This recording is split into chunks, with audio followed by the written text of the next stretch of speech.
Hello everybody, welcome back to my channel. It is Monday, July 26th, and I have technically finished my July reading vlog for the majority of my July reads, but I am doing an individual reading vlog for The President and the Frog by Carolina de Roberti. She's one of my favorite authors, arguably my currently still publishing favorite. Yeah, and so I am 60 pages in or something like that. It is a very quick read. The margins are really big and there's a lot of dialogue, so you get through it very quickly. And it's just, I couldn't put it down last night. I thought that I was only gonna read maybe the first chapter or two, and I couldn't put it down. It's two perspectives between the present day, two times, the present day and the past. And this is a story about the president. It is inspired by a past president of Uruguay, a former guerrilla fighter who became president, and was very progressive, did a lot of things for queer marriage, the legalization of marijuana, a lot of action towards racial equality. So, but he was he had a very peculiar way of being in that he was very humble, very preferred to stay at home, and so I think he was deemed the poorest president. And because of that, he didn't live in the presidential palace and stuff like that. He is not that I'm aware. He is not ever specifically named in the book to be the president that actually was. But she has come out in interviews and said that it's about him and stuff like that. And there is already so much that I love about it. There's a humor present. There's already an awareness of the social inequalities that she likes to focus on and really highlight through the story in ways that, I mean, in this one it's kind of going to be a little bit obvious because we're talking about a past guerrilla fighter and president, so those kind of political ideals are gonna be front and center, but they don't ever feel like they're overwhelming or like she's hitting you over the head with it. Her prose is absolutely gorgeous. I mean, she writes in such a just gorgeous, beautiful way. You just eat the words up. And yeah, I mean, I wasn't able to put it down. I just kept reading and kept wanting to know more about the president. And so it's in part about the way that he was able to survive his time in prison, which was apparently by being able to speak to a frog who would appear in his cell.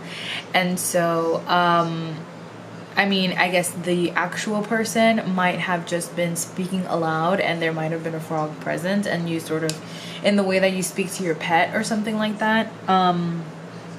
But in this book, the frog is its own character and speaks back, and so there is a bit of whimsy that is present. The book starts with a once upon a time sentence. And yeah, I mean, I think you guys know that I'm very much biased towards her. I love her writing, I love her characters, I love the heart that she just pours into her stories. And so I'm only 60 pages in.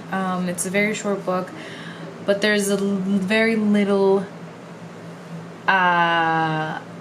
chance that I won't like this, and there's very little chance that I wouldn't going in. But yeah.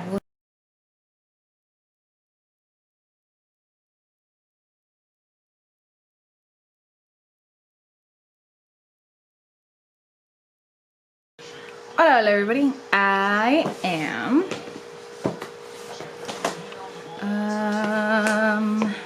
156 pages into The President and the Frog, and I'm still really loving it. It's a political novel, really just unique in its storytelling. I mean, everything from the whimsy to how rooted in sort of still our world it is, because it does allude to real world things that we, as at least American readers, and really international readers, would be able to relate to, because she's pretty obvious in some of the things that she's referring to whom she's referring to. And so despite the fact that you are getting this part of it that is a little bit sort of magical realism-y, it is still rooted in reality, and so it allows you to sort of not get lost in that, and still be able to really understand everything that she's trying to capture, and the ideas. What I love most about this is just really the ideas that this character represents, and I'm assuming the actual person that it's based on, and I would love to do some more research on him and learn more about what he stood for and everything like that, because if he's anything like this character, it's just an amazing person who just considers so much. And as we're getting to meet him in older age and having already finished his presidency and things like that, you also get this reflection, so as someone who has been out of office and who saw the ripple effects of his decisions and everything like that, there's that reflection there as well, which is just, it's amazing, because it's so much of something that I personally also agree with. So it's so great to see that reflected in this novel. I'm sure someone who is much more conservative than I would probably find many issues with what he's saying, and what ultimately Carolina de Robertis is sharing with us as well. But really, I love it. I love the writing. I love the characters. I love the ideas that it's exploring and the ways in which that it's doing it. So yeah, I'm hoping to be able to finish it this weekend so that I can upload this vlog. I had another video planned for my Tuesday video, but that's the day of the release for this one. So I'm 100% sure that I could finish it. If not like today or tomorrow, then definitely by Saturday, so I can edit and upload, because I want to be able to, I would like to upload this on the day of release. So yeah, it's funny because every novel that she has written, or that I've read of hers, is different in like its content, but it's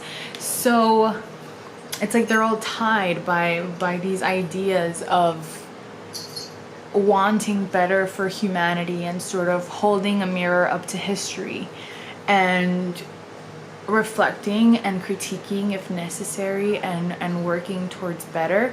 And so those are all ideas that tie her novels. In Cantoras, you have women who are fighting for the liberation of their people to be able to just be themselves and be their utmost queer, amazing selves.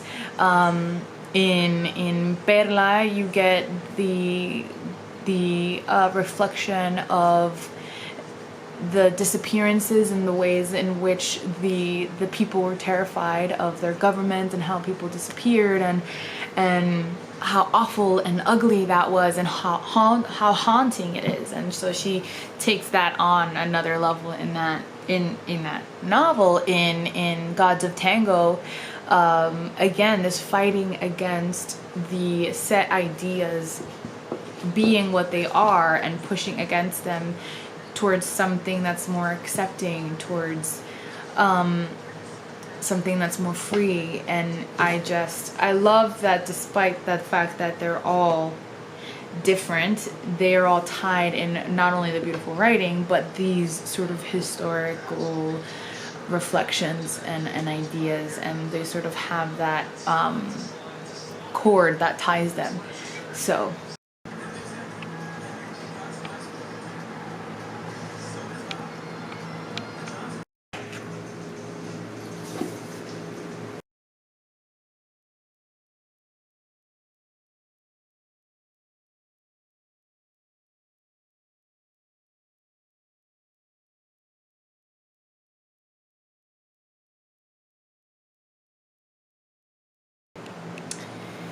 even horror is an opening, every moment a new beginning, until we reach the end. I'm done. Yeah, that was great. It was such like a declaration of what humanity can do, of what we should all care for, how we should look out for each other, how everything in nature tells us that everything that we do affects the other, that we should care about that we should consider. And it's just so beautiful. And there are many moments that are just kind of like stream of consciousness from the perspective of the president, and it just feels, to me, it feels so similar because I share those sentiments. I actually just saw this thing online where it said something like, you almost can't believe that the thoughts that you have are deemed radical or harsh or sharp when they come from the softest parts of you that just want everyone to be okay. And that really resonated with me because that's exactly what I feel. You know, when I think about things done for the better of public safety, for everyone to have a home and to be able to afford housing and food and have medicine available to them and have the liberties to live and have joy and freedom, that's deemed as radical and so in the minds of so many, when really it comes from a place of just wanting everyone to be okay and to live and to prosper. And those are all just ideas that she explores here, and just taking care of each other and that sense of community and what it means. And yeah, I mean, like I said, it resonates a lot with me because those are ideas that I share. It may not so with others, and they may see it as preachy, but I mean, it's a political novel with very clear sentiments, and a very clear perspective to explore. So I mean, I guess go into it knowing that. But it was there you know, not a lot happens. You're just learning about this man and his life and what he stands for. So it's a lot of sitting and listening to his thoughts. It's all basically just sitting and listening to his thoughts. But I've never been the type of reader who needs a lot of action or even a lot of plot. I'm okay with characters. I'm okay with that, just like exploring someone's mind and their ideas and their perspectives. That is enough for me, especially if it's coupled with beautiful writing. So I thoroughly enjoyed this. If it sounds like it's your thing, I would highly recommend it. It is out on August the 3rd by Carolina de Roertis. If you plan on reading it, let me know if you happen to have already read it. Let me know if you are watching this after it has come out and you read it. Let me know what you thought. As always, thank you for watching and for listening. I love you all very much.